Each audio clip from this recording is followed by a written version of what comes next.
Oh my God, another lawsuit? Child, this number 8. What we gonna do with you? Cause I know Judge Judy fed up now. She said, what time you gonna be in the courtroom? She got a jailhouse freak off waiting on you. I'm about ready to go get my handcuffs and bring you down there. Cause if you fed, I'm fed too. I'm fed up. And child, let me be the judge on this one. With my gavel, cause I got some banging I need to do too.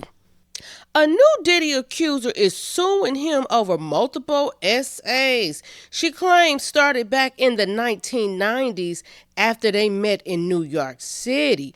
Child, this a throwback Thursday for you, ain't it? So, April Lampro says she was a student at the Fashion Institute of Technology, and she says he offered to mentor her in the fashion industry. After showering her with gifts and flowers, April claims they met up in 1995 at a Soho bar where he pawed her with alcohol and then brought her back to his room at the Millennium Hotel. Child. In the docs, April says she started to feel ill, as if the walls were closing in on her, and Diddy allegedly started to force himself on her. She says she was still conscious but unable to defend herself when he began R-wording her. April says she woke up the next morning nude, sore, and confused. April says months later she heard from Diddy as he began pursuing her again. Hold on, so after he left you nude, sore, and confused, child, you didn't hear from him until months later, and you let him spin the block? Child, yeah. She claims he lured her with access to music industry events.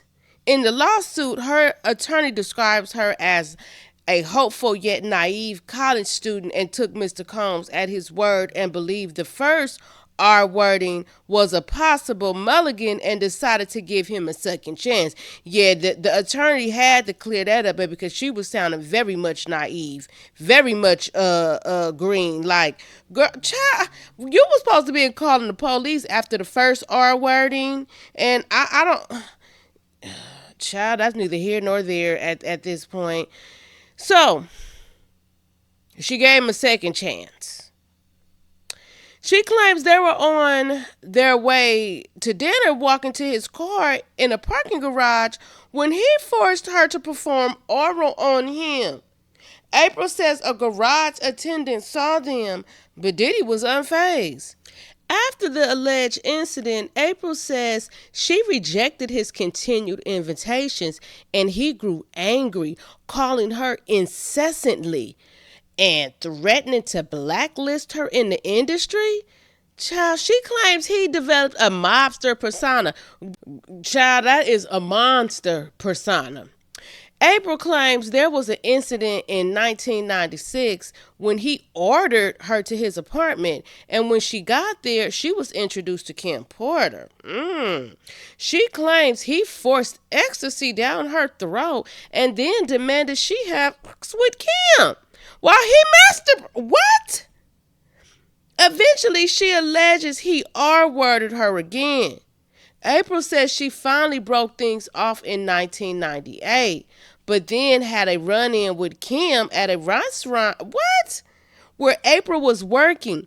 According to the suit, Kim told the restaurant owner April tried to poison her, and if he didn't fire her, Diddy would shut down his business. April says she was fired. Hold on. So, Kim and Diddy was having freak-offs back in 1998? So wait a minute. This girl said she was messing with him basically from 96, which he ordered her to the apartment, and then in 98 you called it quits. So you was fooling around with him for 2 years? Child, this a lot. And wait a minute, and then Kim getting you fired? And when you was trying to poison her? And then didn't Kim allegedly die from being poisoned, allegedly? Girl, this is a lot. Hold on, let me get back to where we was at. In the docs filed by Tyrone Blackburn, child, that man is busy, boy. He everybody attorney right now. If you been touched or somebody you know may have been touched or done wrong, baby, you better call Tyrone. So April says she and Diddy ran into each other once more in Rockefeller Center around the end of 2000 or early 2001, where she points out he was dating Jennifer Lopez. After exchanging pleasantries, she claims Diddy ended up coming back to her apartment, where he suddenly, violently grabbed her and forced himself onto her. But she was able to fight him off, and he left. And then there's this. Sometimes last year, April claims someone told her then boyfriend he had seen a video of her having sex with Diddy. In the suit, she says she's been told that Diddy recorded their sexual encounters without her knowledge and has shown the video to multiple people. Now, remember, 50 Cent said he had seen a video of Cassie. So this man really going around recording himself and then showing it to people.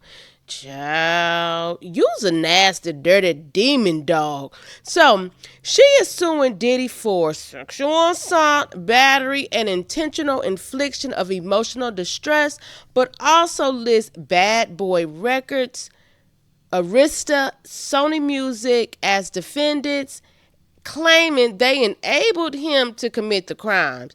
Child, she going after everybody.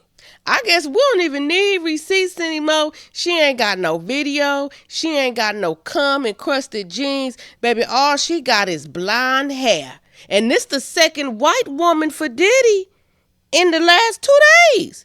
Child, that's 2 white women for you and 1 white woman for your son. Baby, the way it looked like 3 whites you out. I don't know. I'm just waiting for the commercial at this point, because I know it's gonna be some class action lawsuit against P. Diddy the Diddler. If you or anybody you know that's being harmed, that's been diddled with by Sean P. Diddy Combs, also known as Sean John Puffy, Puff Daddy, P. Diddy, Diddy, Brother Love. Child, y'all better call Tyrone. Well, looks like everything coming to light, Puffy. What you thought? You was gonna be out here praying on these people, and you wasn't gonna have no blood in the water, and now you to pray. So you better pray before you get ate. Make a psycho, make a traffic psycho.